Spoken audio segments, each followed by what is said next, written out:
Welcome back everybody. This is going to be a two-part series that is really exciting. I'm going to do a full buyer's guide for anyone that's out hunting around for a Jayco camper or something similar to that.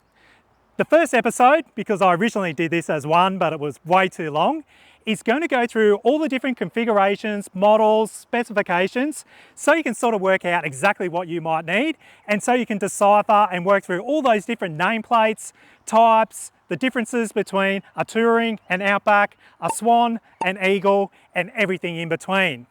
I'll then do a second part, which is once you've selected the version you want and you've hunted down a few really good secondhand examples, you're going out to have a look at them, I'm going to create a full buyer's checklist of everything to look out for on these camper trailers. It's going to be a really good series, and a lot of work has gone into collating and collecting all the information so I can produce these two episodes. I really hope you enjoy them, and I'm sure it's going to help everyone out. So in this first episode, we're going to go through all the different types, variants, specifications, ages, and models to help you out. So come along as we show you how. Now this is something I've been working on for quite some time in the background, and it's been compiled over a number of different years. I've actually had a list I've been sending out to people as they've been interested when I've mentioned it, and the plan has always been to make it into a really interesting video series. So if you're new to the Jayco camper trailers and you're just starting to hunt around, this should be a really good episode for you, as well as the inspection process, which will be the part 2 of this video, which should hopefully be released in a week after this one. I'll try to release them together so it makes a little bit more sense and they flow on together. So if you're new to the channel, my name is Vaughn and I document a number of different guides and projects to do with the Jayco camper trailers as well as other Jayco products. Now I break my episodes up into chapters so you can easily skip through to various sections as you need to while you're doing your research. So you can go forwards and backwards depending on what you want to see, or if you need to revisit something we've already spoken about, you can quickly skip back to that with no dramas at all. It also helps us out greatly with YouTube if you like the video, add a few comments and share it around to anyone that you think might be interested in these particular videos. Like many of you out there, we started off in tents, sleeping in the back of the four-wheel drive, stuff like that. We then migrated onto a soft floor camper and found, particularly when the boys were really young, that the setup and pack down process just took too long. So we found we weren't going out for quick weekend getaways. And that's where I came up with the idea of getting a Jayco camp trailer, because that makes a really big difference. The setup is so quick, and more importantly, the pack down is really efficient and quite effective. So it means you can go out for a one-night stay or a two-night weekend, something like that, and there's no dramas at all. There's a lot of space inside these campers, and you'll find that once you start looking into them, that even though they've been around for a long time, a lot of the layouts don't really change. It's just the materials that go into them, the looks, the appearance, some of the appliances and stuff like that, but they're fairly consistent all the way through the age ranges, depending on what model you're looking at. So that's what we're going to go through in this particular video. And now everyone's situation is also going to be different. So there's a number of different factors that come into play. And that comes down to how many people you need to sleep inside the camper trailer itself, your budget, because that will depend on what year and model range that you're looking at, as well as whether you go a Touring or an Outback model, whether you like to cook inside or outside, although no, that will probably change, particularly if you're new to this camping world. If you think you're going to be cooking inside a lot of us do most of our cooking outside. And I think that's where the layout in particular becomes a fairly big factor, because as we'll go through all the different ranges and layouts out there, a lot of people think they need a lot of cooking space inside, but then they migrate outside as they start using these camper trailers a little bit more. So just note that what you think right now might change once you actually get in and start using these campers. And while we're talking about that, another really great idea, if you haven't experienced these campers before, is to see if you can hire one out. Take it out for a weekend, see how it works for you, and that will probably actually help guide you and direct you to which particular model, age bracket, and features that you want in a particular camper if you're hunting around, because there's a lot of different options out there, and that's another thing we'll get into as part of this video. The other really big factor is how you think you'll be using the camper. So if you're looking at potentially just going to caravan parks and using powered sites, you might necessarily need an Outback model. If you're looking at doing more off-grid camping, then obviously that's where the Outback models and the features that go into them will make a really big difference in what you're selecting and going through as part of your research and buying process. And while we're talking about the factors that might influence which direction you go, I want to quickly touch on tow vehicle and weights, because it's really important at the early stages to get an understanding of what your current or proposed vehicle, if you're looking to upgrade your vehicle as well, can actually tow comfortably, legally, and safely. And while that will actually take up a whole other video, I'll just quickly touch on it now because there's a number of different acronyms that can get really confusing. So I'm just going to put this diagram up here, which I think is a really good example, but you can hunt around and do a lot of research on how all the tow weights work, but I'll just quickly touch on them now because I think it's really important to get an understanding of these before you actually go and do too much research and find you're purchasing a camp trailer which won't work with the vehicle that you've got. Now the first acronym is GVM, which is gross vehicle mass, and that is the total weight that your towing vehicle can possibly be, and that is made up of a number of different factors, but most importantly when it comes to towing, that includes the tow ball mass and the payload. So the payload is generally everything that you add into that vehicle, and that includes your occupants, so everyone that's seated inside it. It includes your accessories. It includes your tow ball mass, as well as your luggage, your fuel, any water you're carrying, everything like that. And where that becomes a factor is if you've got a compact little SUV or something like that, that might have a tow capacity of say 2,000 kilos. With that, it will have a maximum tow ball weight of around about 150 to 200 kilos. Now that 150 to 200 kilos actually comes out of your payload. So imagine if you've got a family of 4 sitting inside your vehicle, let's say that's around 250 kilos, just keep it all nice and simple. We then add in, let's say 150 kilos of tow ball mass. That totals 400 kilos, and that doesn't even consider your fuel and everything that's been fitted onto the vehicle, your luggage and everything inside. So it's a very important thing to get your head around, because if you start looking at a large camper, you might necessarily be able to tow that if you've got a small compact little vehicle that doesn't have a real high tow weighting on it, but more importantly, it doesn't have a high GVM and the payload is quite low on it also. So you need to look at all those weights.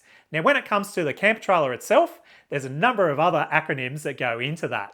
So just to quickly cover off the acronyms, you have the tar mass of the camper trailer itself, and that is the base or unladen weight of that particular camper trailer. You then have the ATM, which is the aggregate trailer mass, which is the camper trailer fully loaded but not connected to your vehicle. So that is the maximum weight that the manufacturer has specified that that particular camper trailer or caravan can weigh in at, fully loaded, with everything inside it. As I said, all your food, supplies, water, gas bottles, everything like that.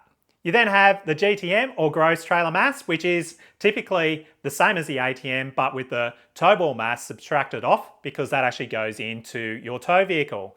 And then the final weight that you need to make sure that you stay under is the GCM, and that is the total combined mass of the tow vehicle, the camper trailer that you're towing. Everything inside it cannot go over a certain weight. They're just a number of factors to look at.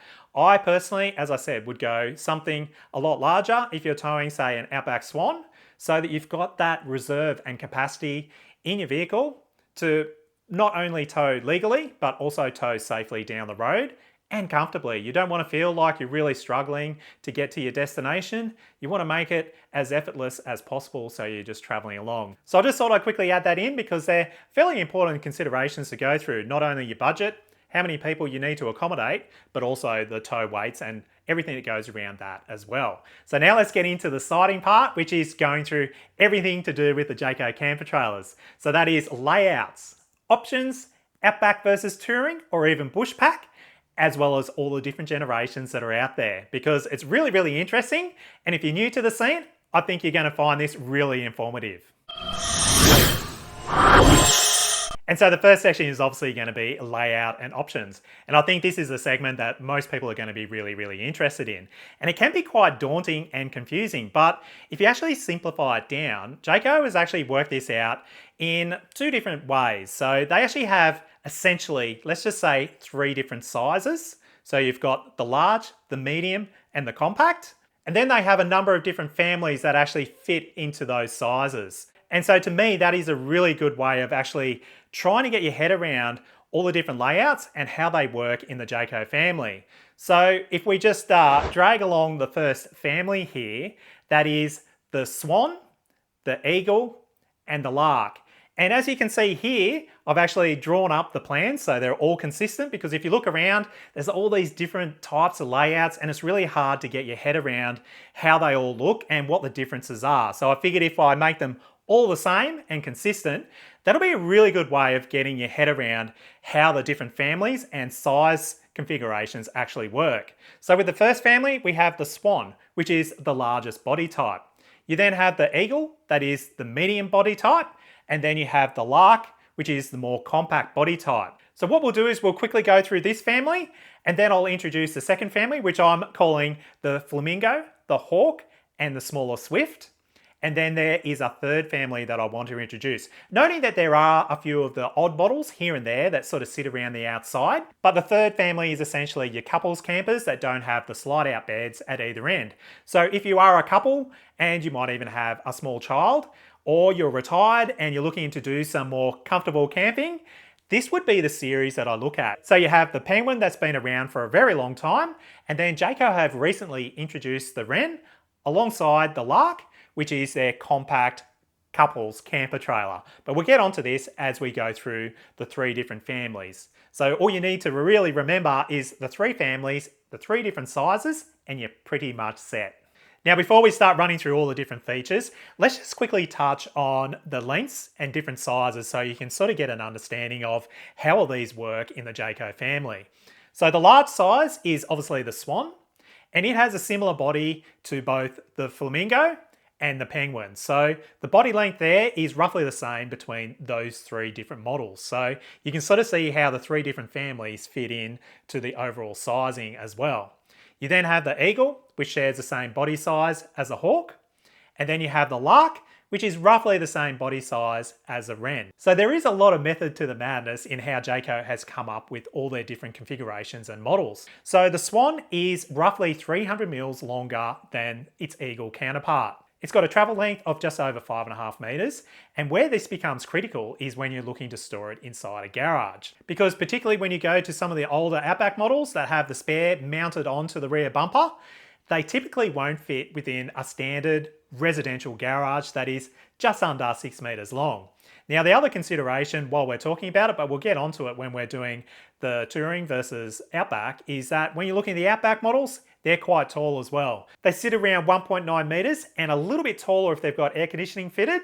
And I think they just squeeze under the 2 meter mark. So they won't typically fit, or they'll be a real tight squeeze under most residential garage doors. So that is something to really consider. Now the Eagle is obviously a lot easier to store, being around 5.4 meters, and the Lark even better again, being around 4.8 meters. And while we're talking about sizes, one of the really big differences between a Jayco camper trailer and say a normal soft floor camp trailer, or even an imported hybrid or something like that, is that they're a fair bit wider than some of those other offerings on the market. Meaning that the Jayco camp trailers, just like the other wind-up camp trailers that are offered by other caravan manufacturers, are based and made around a caravan chassis. So they've got a wider footprint. Now, why I mention that is that once you get inside these camp trailers, even the caravans compared to a hybrid, they are a lot more spacious inside. But it's one thing to consider, if you're doing some touring down bush tracks, they are actually wider than the footprint of the vehicle you're towing them with. I think it's a big advantage when you're camping, particularly in caravan parks, and using them for what 90% of the people use them for. That extra width inside makes a really big difference to how spacious they are and how they feel when you're using them and operating them. When you're towing them, you do need to put mirrors on because they will typically be wider than the vehicle you're towing with, but it's a big advantage over, say, a soft floor camper or an imported hybrid or something like that. And then obviously, if you start looking at weights, the larger camper trailers are going to weigh a lot more than the smaller camper trailers. So size is actually a factor, particularly when you're looking at storing the camper trailer, not only just towing it down the road. So now let's go into all the features of these families, what makes them different, and what actually makes each of the different layouts inside the families a little bit different as well. So if we stay with these ones, this is the range that is probably the most popular in the Jayco family. The Swan and the Eagle are probably each as popular as each other, and then the Lark has become extremely popular because it's budget friendly and it's nice and compact. It's easy to tow, and it's got a lot of the features that are shared between the Swan and the Eagle, but just in a smaller sort of version. So the big draw card of this family is that it offers 2 different seating areas. So you've got the dinette, which is located here in each of these. I'm just going to put a little dot where each of them are. And then at the front of each of the layouts, you have a nice little lounge area. Now this is a huge advantage when you've got a lot of people sitting inside, might be raining outside. You can actually split up how everyone is sitting around. The kids can be playing some board games, sitting around the dining table. The adults can be sitting back, reading a book. It just provides that added flexibility that some of the other layouts don't necessarily provide. Now from a storage and food preparation point of view, you just have one single long bench, which is located on the driver's side of the camper trailer. Now this works incredibly well in my opinion because again, most of us are cooking outside, but it gives you your fridge, your sink, some storage under the sink and around the sink. Then you've got your stove and your grill. And then at the end in the Swan and the Eagle, you have your stand-up robe. So from a layout point of view, these work extremely well. From a bedding point of view, you have your larger queen-size bed at the front. You've got a double-sized bed at the back. And both of these seating areas actually convert into beds as well. So the front lounge converts into a bed, the dinette converts into a bed. So you can essentially accommodate up to 6 people inside of each of these campers. So that is actually quite an advantage, but I do say if you're looking at accommodating 3 or more children, the compromise is obviously that you need to pack down and set up each of the seating areas depending on how you set it up. Now from an external storage point of view, both the Swan and the Eagle have a front mounted boot area. These work pretty well. Depending on the model, the configuration is slightly different. If you're looking at an older model camper trailer, you'll note that the gas bottles are normally mounted externally on the drawbar. However, as we go through the generations, they become inward stored. So they're stored inside the boot until the 2024 model where they come back out again. So there's a lot of different variances which we'll go through in another section of this video, just to point out the little differences as you go through there and to help you make up of your mind on what age bracket you want to buy into. Now, if we just bring up the Swan and the Eagle into a larger format, I just want to point out a few of the little differences between these 2 models, and you'll be able to see in a lot more detail with the full screen the difference in length and how that actually affects and influences the layout inside. So as you can see, the Swan and the Eagle are very, very similar in their layout, and to be honest, the Lark isn't too much different. The one big advantage that the Swan has over the Eagle, due to its increased length, is that you get this buffet storage nook right at the front entry. Now this is a great advantage to the Swan. It is an excellent storage opportunity. Some people use these as a pantry. We actually use it to put all our crockery, pots, bits and pieces that we access from both inside and outside. It works extremely well, to the point where our Journey has exactly the same buffet pretty much, and we have it set up exactly the same as in the Swan. And for us, it is a real game changer in how we actually organise and lay out all our bits and pieces while we're traveling along. Obviously with a caravan, you get a lot more opportunity with storage, but from a camper trailer point of view, this works extremely well. It was one thing I was a little bit worried about swapping over from a soft floor camper that had really good storage in the bottom of it. We had a Black Series Alpha that had all the little side bins that I wouldn't be able to store everything, but everything here has its place. And we generally don't need to rearrange things when we pack it down. We just put our seats and tables and bits and pieces through the aisle in the middle, or some people stack them onto the lounges, and that's pretty much it. The rest of it has this little home while you're traveling along, and it keeps things really, really tidy and really, really easy. So obviously the compromise with the Eagle is with the shorter body that you actually lose that buffet unit. The other 2 things to point out is that the lounge return just here, where it goes into the side of the bench, is shorter than the Swan. So the lounge seating area is slightly shorter. And then on the opposite side of the bench where you've got your stand-up robe unit, it is slightly narrower as well. So that's just one of the factors with actually shrinking down the floor plan. Now, the one interesting thing, if you are looking to convert the dinette into a sleeping area, is that oddly enough, the Eagle actually has a slightly longer dinette, being that it doesn't have the buffet unit.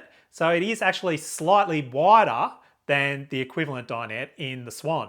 So if you are looking at accommodating a small child in that area, just note that the Eagle has a slightly more accommodating sleeping area than what the Swan does. So that's essentially most of the differences between the Eagle and the Swan. Now if we bring the Lark up into a full-size plan as well, we'll run through a few of its little features. Now one really good thing is that while it doesn't have the front boot like we have on the Swan and the Eagle, it's got a tunnel that runs under this lounge through here.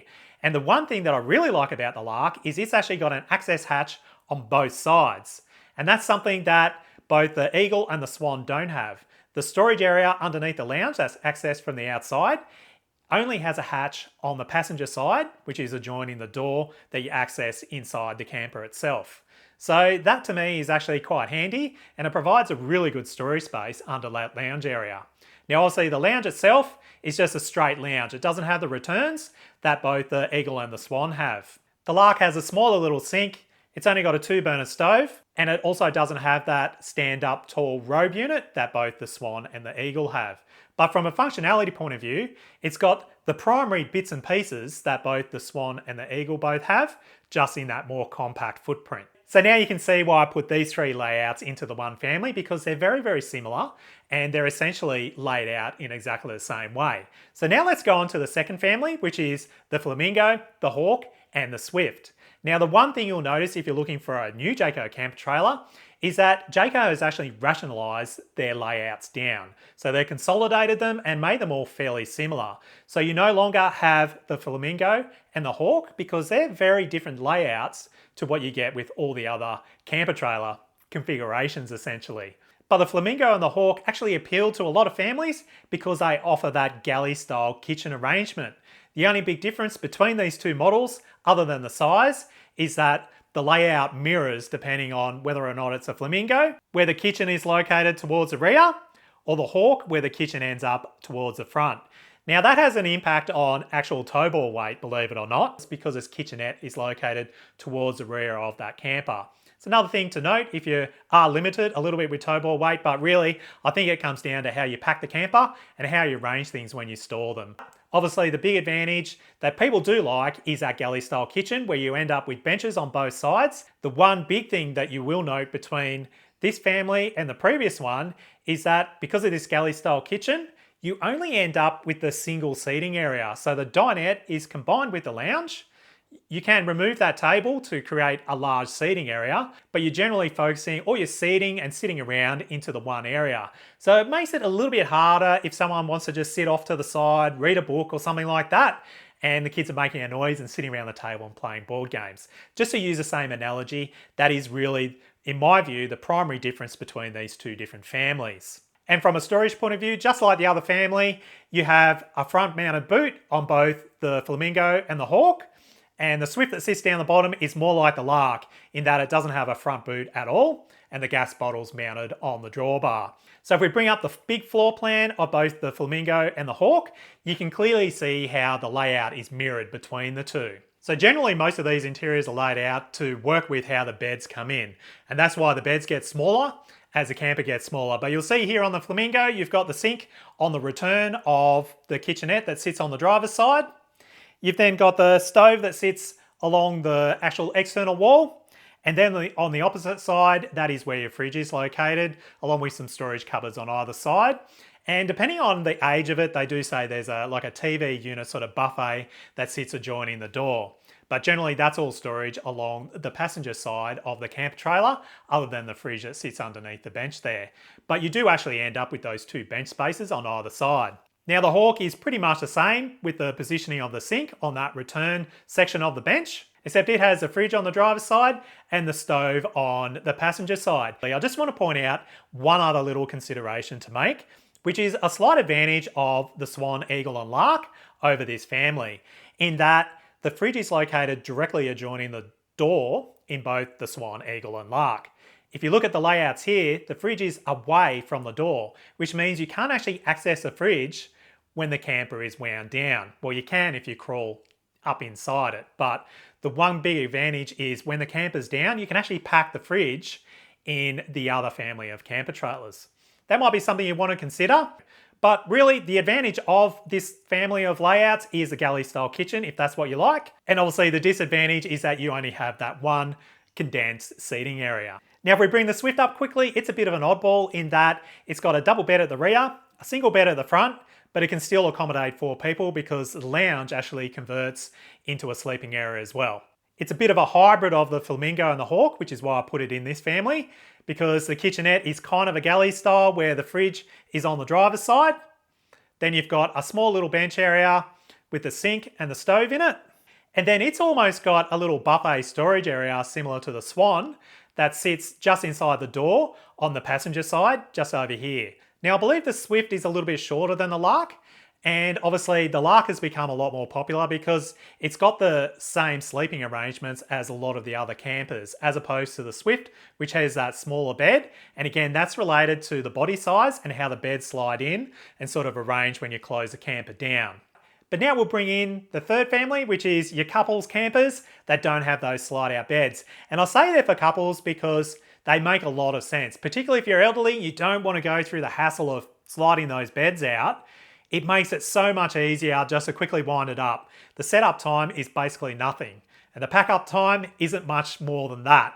You simply lift the roof, lower the roof, and it's all pretty much done. Now, inside the Penguin, there are actually 2 different layouts, which you'll see here. You've got the previous version that actually had the main bed located towards the front, and then over the years, they've actually flipped the layout so that the bed ends up at the rear. You've got the little dinette sitting at the front, and a small kitchenette that's located in between. Now it is a galley style because you've got your stove and your fridge on the driver's side and then the little sink area on the passenger side. But it works extremely well in the new layout. I actually prefer that as compared to the old layout. But the really interesting thing is in the last couple of years, they've also brought out the Wren. I think it was introduced in 2023. And that actually provides a much different experience that a lot of people have been asking for in many of the other camper trailers, believe it or not.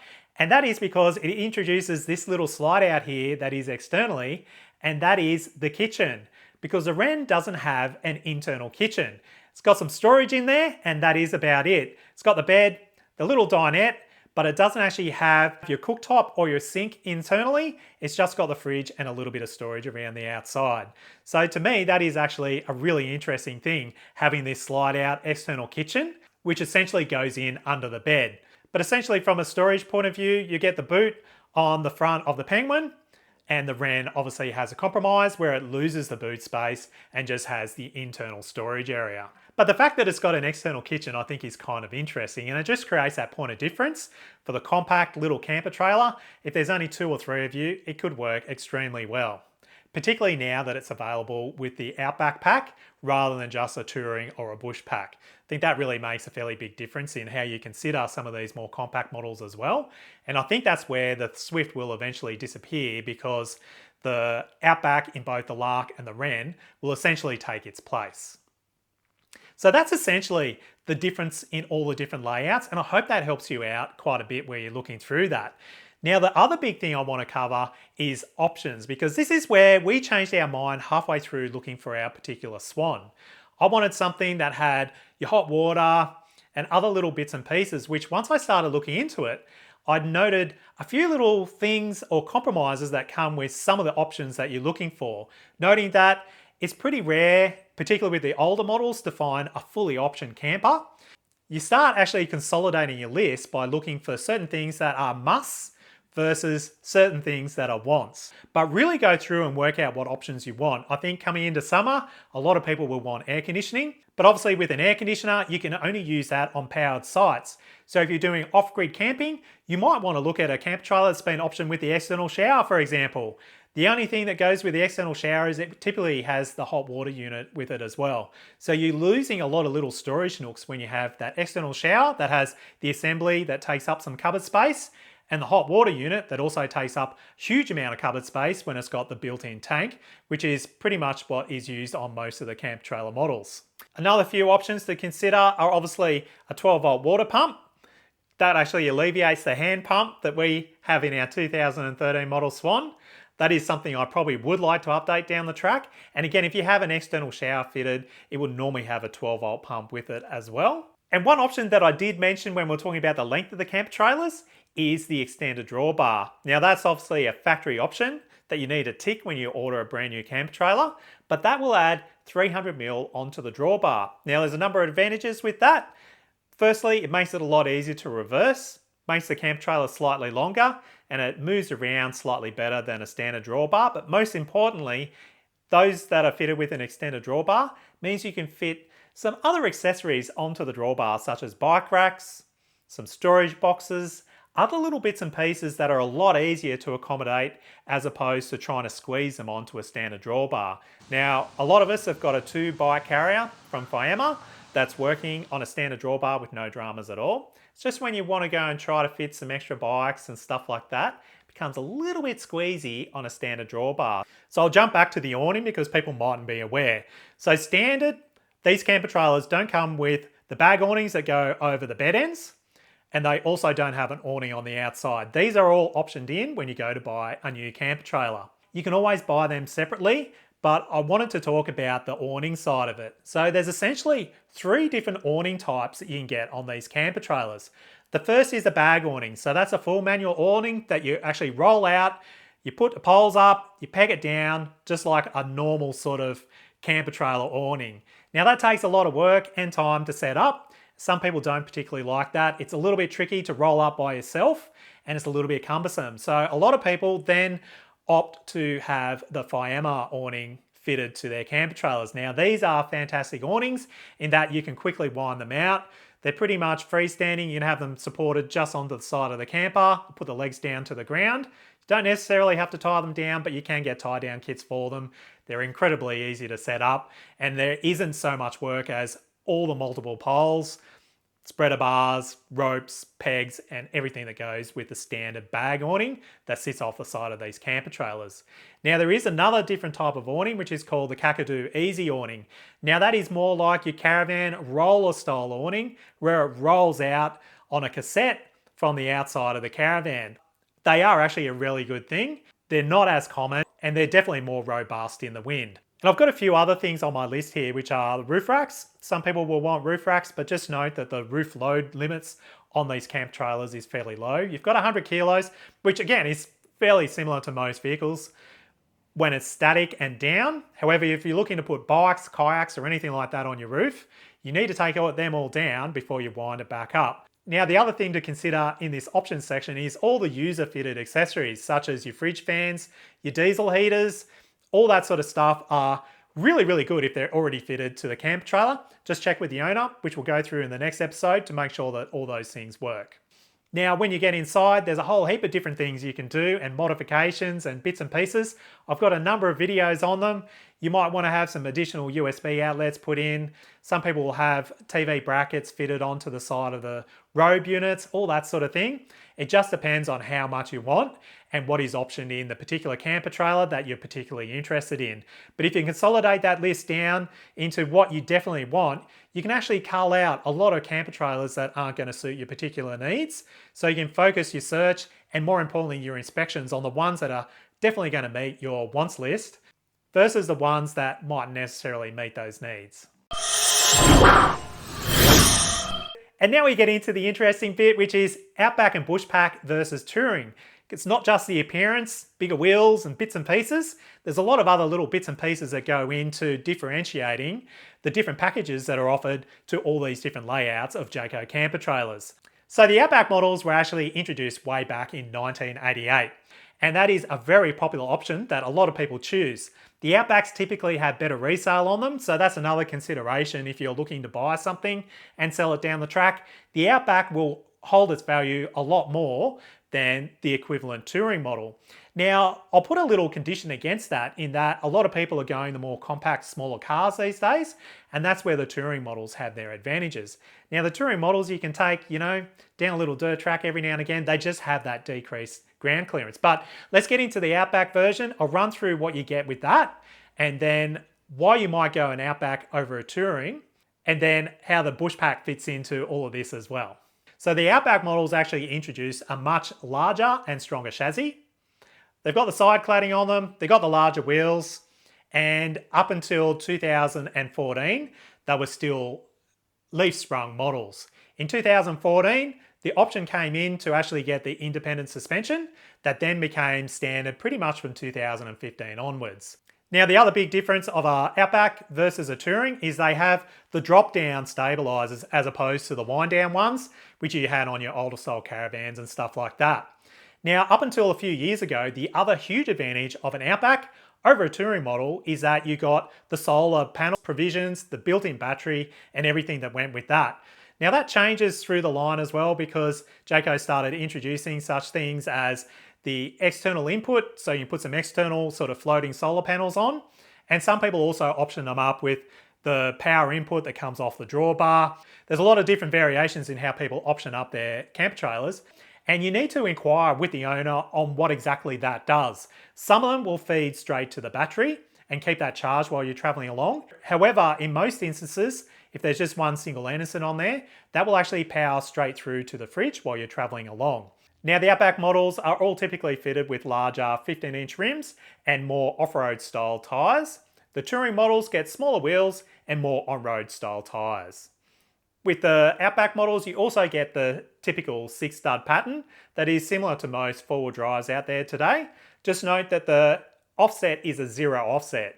The more modern Touring models are also 6-stud, and previous to that, they were generally a Ford or Falcon 5-stud pattern. But the other thing I wanted to clarify is that the body, so the box that sits on top of the chassis or the frame, it is generally the same between an Outback and a Touring model. That doesn't really change.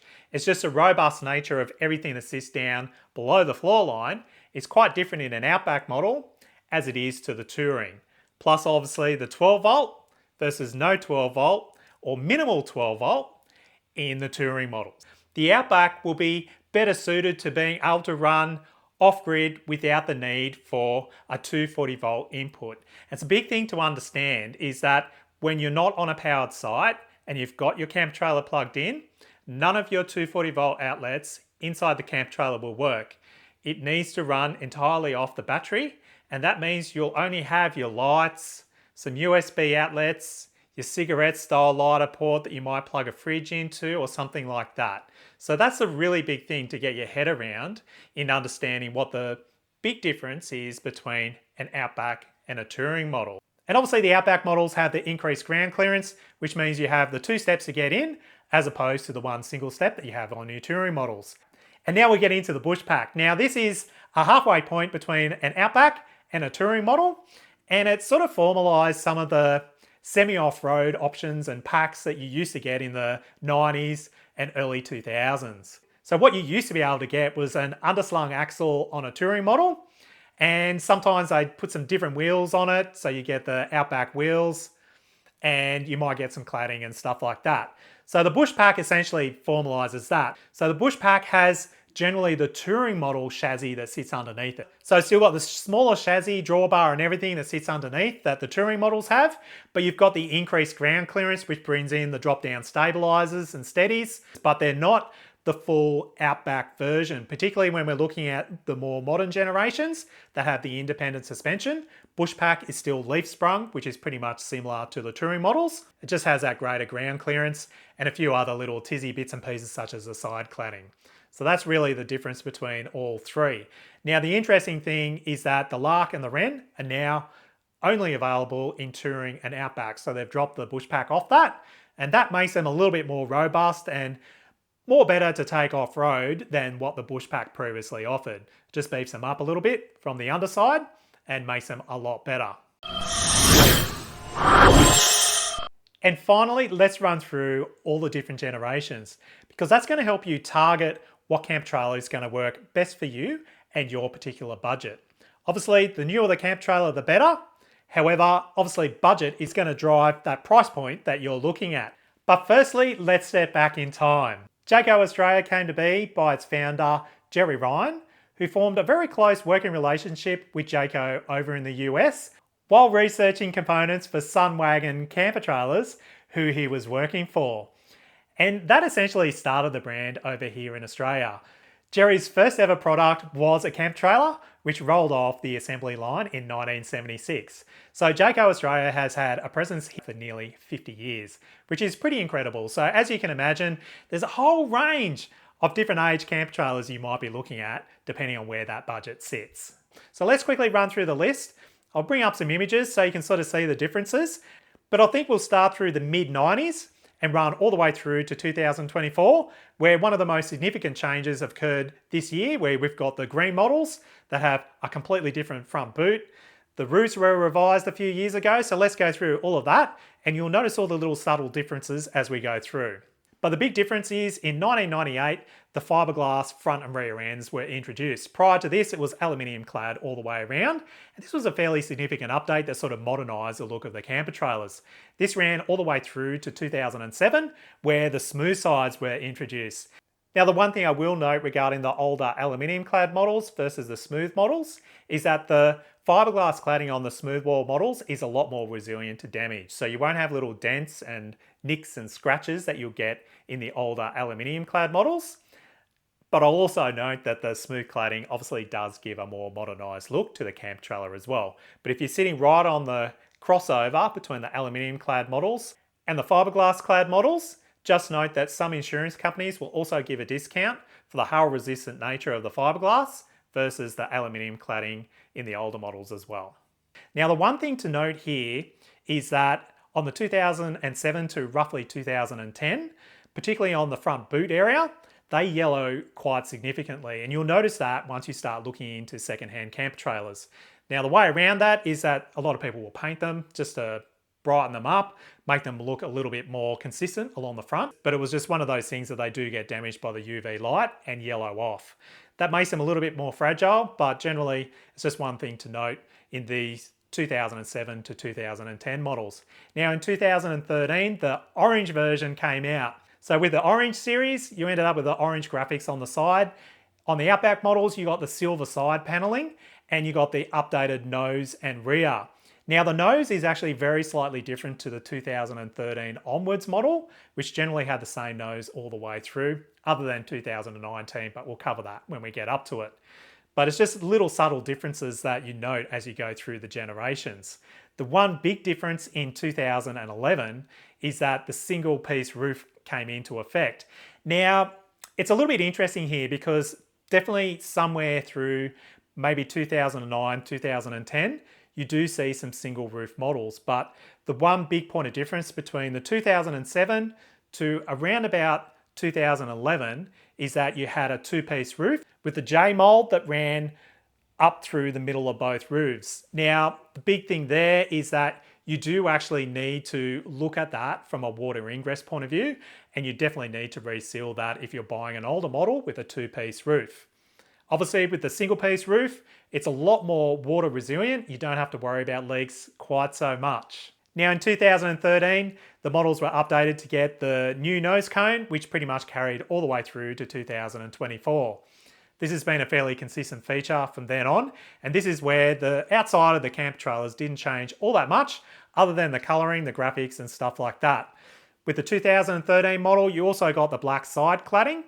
The one big thing is that they still retained the white hatches. So you have the white hatches that sit on the black cladding, which doesn't look all that good. The one big thing is in 2013, you got the updated door and the updated door latch and stuff like that. So while the 2011 models with the orange colour scheme on them do actually look to be the more modern ones, they still have a few of the older features in them. It wasn't until 2013 that the full, I say, modern scheme was introduced and consolidated into those models. Now, there is a general consensus that the orange and green models were probably the sweet spot in the manufacturing point of view, in that they're very, very solid, they're very, very reliable, and you don't have too many issues with them. So if you are looking for a solid camper trailer, definitely that orange and green phase of camper trailers was really, really good. Now, as I mentioned before, in 2014, the Outback model started to get optioned with the independent suspension. So that was the Jayco version 1, and you started having that as an option in 2014. In 2015, the black hatches were introduced, and that really modernised the look. And I've got a feeling that's when the black wheels came into effect as well. Note the winder for the lifting mechanism, it moved from the front to the rear.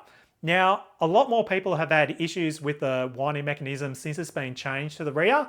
So it probably had a few different changes that went along with that update, but that's another thing to note. Prior to that, they were all pretty much wound up from the front. In 2018, the red colour scheme came into play, and you'll note that generally You see a lot of the significant changes with the Outback models with the colouring. Some of the touring models sort of lag behind because they're generally all white. It's just the side graphics and bits and pieces, the logos that sort of change, and they're not quite as noticeable through the range. Now in 2019, it is a bit of an oddball year because they brought in a new body style. So you had the longer front nose, which had some extra storage in it, and it is pretty much only for this model year. It also brought in the grey colour scheme, and it still had the bits of red that went with that. So you had the dark grey, the longer nose on the front. There's a lot of different theories around why that body style was then reverted back to the pre-2019, but it was generally around leaks and potentially the nose heavy weight nature of that when people were loading up the front nose section of those camper trailers. But definitely in 2020, they reverted back to the standard round nose, still with the grey colour scheme, and that's where it sort of flowed through to the 2024 change, which we'll talk about shortly. Now, another big change came in 2022, and that is where the new roof that is on the current models came into effect. Now, in a way, it sort of went back to the pre-2011, where the roof rolled off on the front and rear ends and it deleted the corner caps, which is a really good thing. So from a roof drainage point of view, it's a lot simpler. You don't have that pooling that happens all around the top section of the roof that is all sealed in and needs to be continuous, otherwise it will leak. And it made it a lot more efficient from that point of view. Now this roof runs all the way through to the current models, and I think it's a pretty good thing. The one thing to note, they did have some issues here and there with the ceiling panels delaminating. I'll just note that as part of the video, because if you are looking at a 2020 model, it's worthwhile looking at those ceilings just to make sure they're all nice, flat and true, and they haven't got any wobbles or anything like that in them. The other big change that happened in 2022 was that the beds got the new slides, and having tested them on the 2024 model, they are incredible. They've got really good updated slides on them with big rollers on them. They make them so much easier to slide in to the point where you can nearly do it with one finger. So while people say that the quality in effect through Jayco drops off towards the later years, there's been some substantial improvements that makes these camper trailers really, really good from 2022 onwards. So I definitely wouldn't be scared off by that. There was probably a little bit of a weird spot generally through the 2018 to 2020 where things got a little bit how you doing, but you sort of see the really good sweet spots all the way through. As I said, the green and orange, and then once we get into the newer versions with some of these significant updates, it makes them really, really good to operate and use. They're ironing out some of these problems that have been consistent all the way through, including the nose. And I'll note that in this part 2 video that the nose cones on these camp trailers have been problematic. That smooth round nose cone with cracks. They constantly crack, and we show that in the next portion of the video. But once we get to 2024, that's where they've rectified all that, because it's a new box, squared off shape, and it's got a toolbox on the front. We don't have that nose cone on it anymore, and it solves a lot of those issues. Also note through 2023 that we also had the updated water filler points, and I noted that in the video of the 2024 model. So no longer do you have the coast-to-coast water filler assembly that sits on the sidewall of the camp trailer. Your water filler points are now located underneath. Now that's really only applicable to those that are looking at, pretty much a brand new secondhand camp trailer, but there are little subtle differences to note. That water filler door's now deleted, and we've just got the water filler points that sit down under the chassis. They've got a nice little shroud around them, all that sort of thing. Makes it nice and easy. On the rear, you obviously get the updated linear taillights as opposed to the round style on the previous versions as well. Now inside, you'll notice a fair few subtle differences in regards to fabrics and finishes and stuff like that, but there's a few significant differences that you can point out through the timeline that might also affect how you look at the camp trailers, because obviously they've got a lot more modern look as they go through. But the joinery itself has had a few generational updates, which I thought I'd quickly cover here as well. So the one big change is in 2000, you got the more modern push button latches as opposed to the old style ones that were fitted pretty much in every generation up to the year 2000. In 2003, the round bar style sink was introduced inside the cabinetry as opposed to the rectangular ones that we had previously. And then one of the biggest changes I feel came in 2005, which is where your smooth cabinet faces came in. So no longer did you have the surround around all the doors, which sort of bulks them up and makes them look pretty old school. From 2005 onwards, we've got the nice, smooth, single face doors that are on all the cabinetry through all the camp trailers and pretty much caravans as well. But aside from that, things like fridges, your air conditioners, all that sort of thing has changed through the years. The one other big thing is that from 2012 onwards, you also saw the introduction of LED lighting. Now that is a really good thing because the LED lighting is obviously a lot more efficient. Running off 12 volt, you're not draining down your battery quite as much, and they last longer. You get better light from them, and all around, you just get a much better product. So for me, the sweet spot would be around about the 2012 to 2016, because then you're getting all your modern finishes, you're getting your modern appliances, you're getting your LED lighting, all that sort of thing, but you're still retaining the robust and pretty reliable construction profiles from way back then. But having all the modern bits and pieces in there, it's really a reason not to go too old. The other thing I haven't really touched on is the battery management system. Obviously you've got the J35, which is a BM Pro product. They've been in for quite some time and there's a lot of different variations of them. The one big thing that you'll come across as a bit of a stumbling block is generally up until the last few versions, they're not lithium compatible. So there is definitely a really big advantage for going a newer camper rather than an old one. But again, it's going to be whatever fits within your budget. But this pretty much rounds out what are some tips and tricks, some guides, a few of the differences, things to look out for when you're actually researching and looking for what particular camper you want to focus on when you're doing your searches through caravan sales, Gumtree, Facebook Marketplace, and everything like that. The fact that there's been so many camp trailers built, I'd love to know how many have been built over the last 50 or so years. There's a huge array and selection out there, and you'll find something that really suits your needs, fits your budget, and works perfectly for what you need it to do. You just need to keep looking and find that one that works just right for you. Remember, options are a really big thing to look through. Focus and nut down what options you definitely want to have. And most importantly, work out, do you really need an Outback model? Will a touring do?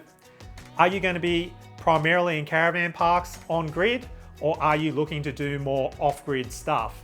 Now remember, obviously, that your circumstances are going to change, particularly once you start using these camp trailers. If you've got younger kids, they'll get older and you'll be starting to explore a lot more. So, you know, you sort of have to allow for yourself to adapt as well. And I think that's where the Outback models are really good, because you still use them in caravan parks, but they've got that offering of being able to actually work quite well out doing some bush camping, some remote touring, and all that sort of thing. I hope this gave you a really good guide, some things to look out for that you might not have even been aware of, and it gave a really good comparison on how the sizings work and how the three different families also work within the Jayco arrangement of floor plans, layouts, and everything that goes in with that. I'm going to wrap this up now, but just remember, in about a week, I've got to finish editing and wrapping up the actual guide that you'll use when you go out to inspect a camper trailer. And while it's going to look pretty scary when you first go through it, remember, no camper trailer, hopefully, that you look at will have every single one of those issues. It's just pinpointing a few of the weak spots and things to look out for, wear and tear items, and I think it will really help everyone out there. So if you made it this far, I thank you very much for watching. If you haven't already, please subscribe to our channel, put a few comments down below, like the video, share it around. But I'm going to wrap it up here, so I thank you all for watching. And as I always say, get out there, stay safe, have fun, and we'll catch you next time.